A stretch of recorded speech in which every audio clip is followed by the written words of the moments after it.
Hello, my name is Saviour Robert, coming to you live from the beautiful hills of Accuses. A very good evening to you. And today on Worldview, UK Foreign Minister brings new aid to Kiev. Azerbaijan cancels Armenia talks over pay dispute. Details of these stories and more in a moment.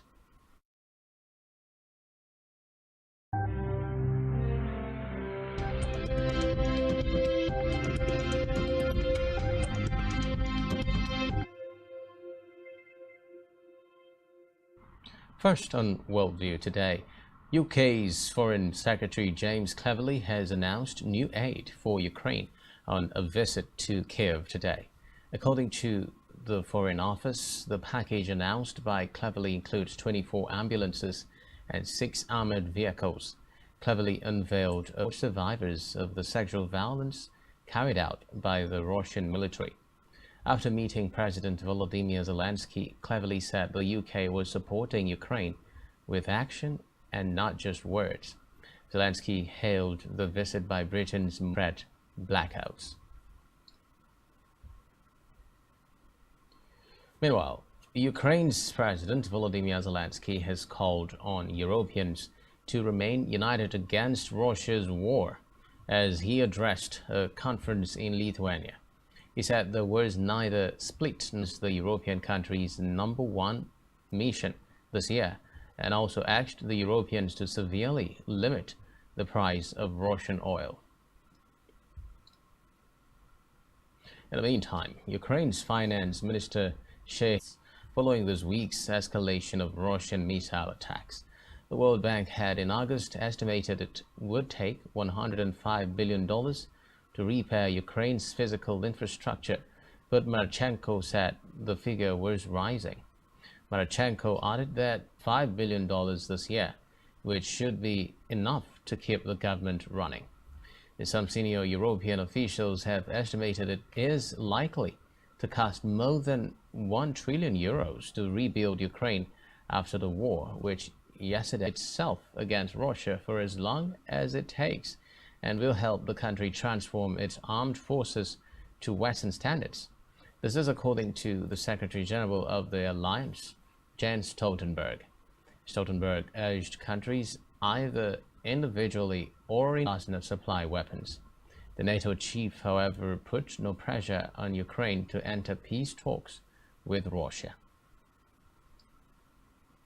Meanwhile, NATO Secretary General Jens Stoltenberg says the decision to send Patriot air defense units for Germany to pass on Patriot units to Kiev.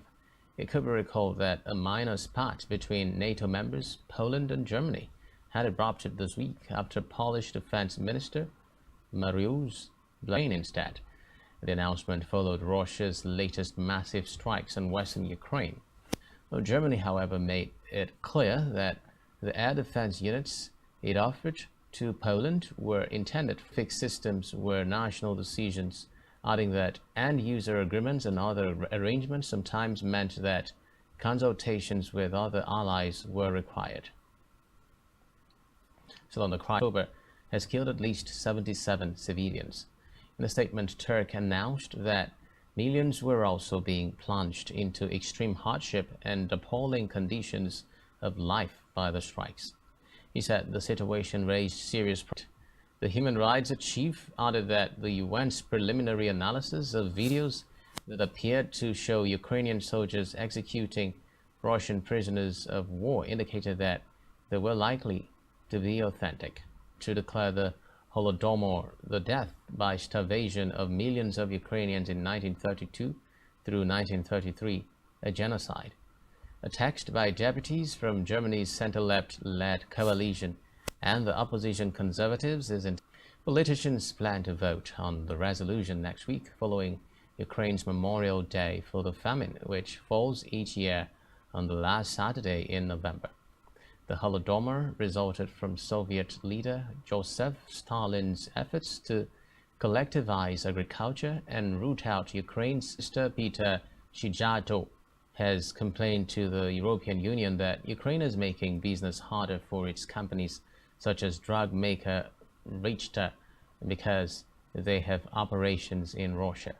Addressing a news briefing, Shijato said Hungary would ask Belgium to ensure that a change in Ukrainian legislation meant that marketing authorization for some products might be revoked if a manufacturer operates and pays taxes in Russia. Away from that, Azerbaijan's President Ilham Aliyev has said his country does not want French President Emmanuel Macron and European Council head Charles Michel in Brussels on December 7. Aliyev alleged that Macron had attacked and insulted Azerbaijan's leadership and should not act as a go-between. Fighting between Armenia and internationally recognized as part of Azerbaijan, but largely controlled by ethnic Armenians with backing from Yerevan. Each side accused the other of triggering the latest bout of fighting, in which Armenia said Azerbaijan had seized settlements inside our civilian European Union mission to be set up on their border. However, speaking today, Aliyev accused Armenian Prime Minister Nikol Pashinyan of trying to undercut the next stage of talks by insisting France should be a broker. Do stay with us.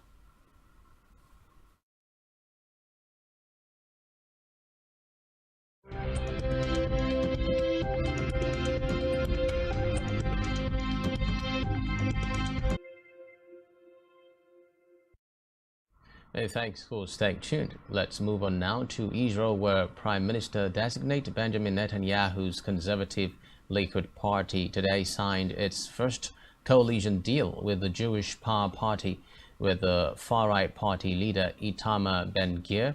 The Jewish Power Party will receive 3 ministerial positions. Reports say the authority of the Public Security Minister, which was renamed National Security Minister, will be substantially expanded. In a statement, Ben-Gvir said its religious and far-right allies won a clear victory in Israel's November 1 election, ending nearly 4 years of political instability. His efforts to quickly form a government have reportedly hit roadblocks. However, as negotiations with coalition partners seem to lead a government inclusive of everyone in the multi-ethnic, multi-religious Southeast Asian nation. Ibrahim clocked in at 9 a.m. at the Prime Minister's office in the country's administrative capital, Putrajaya, today, after being sworn into office by the king the day before. At his first press, he said he would not draw a salary and that his government would guarantee and safeguard the rights of all Malaysians, especially the marginalized and impoverished, regardless of race. Number 15 and 20 for more pay. The nurses' union confirmed this, adding to a winter of industrial action and putting further pressure on the state-run health after the government refused to meet demands for pay rises of 5% above inflation. A Royal College of Nursing General Secretary Pat Cullen said the nursing staff have had enough of being taken for granted. Low pay and informal negotiations in the 2 weeks since the Royal College of Nursing announced that nurses would go on strike for the first time in the union's 106-year history. British Health Secretary Steve Barclay said the nurses' demands would amount of at least £1,400 each this year. Bailey said these were challenging times for everyone and that the economic circumstances meant the Royal College of Nursing's demands are not affordable. He said the National Health Services. Now, in Indonesia, at least 310 people have been confirmed dead from Monday's magnitude 5.6 earthquake that hit the West Java province. The country's National Disaster Mitigation Agency confirmed this today.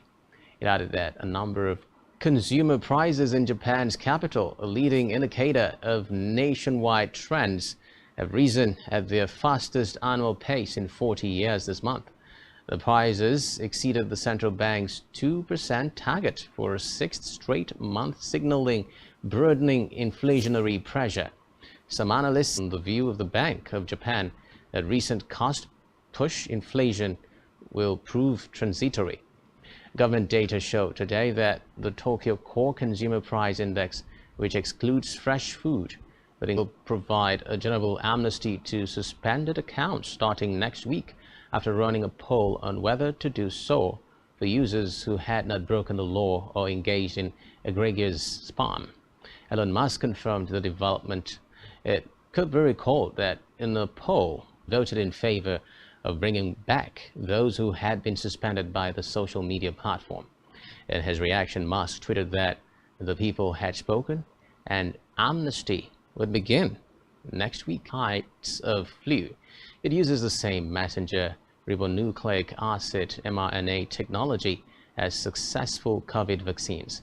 According to reports, flu mutates and the current annual jab is updated to ensure the vaccine triggered high levels of antibodies in tests on ferrets and mice that could fight a broad range. On entertainment now, a Beijing court has sentenced Chinese-born Canadian pop star. Investigations showed from November through December 2020 that the man, also known as Wu Yifan, had raped 3 women. The court's official WeChat account said it also found him guilty of the crime of assembling a crowd to engage were unable to resist.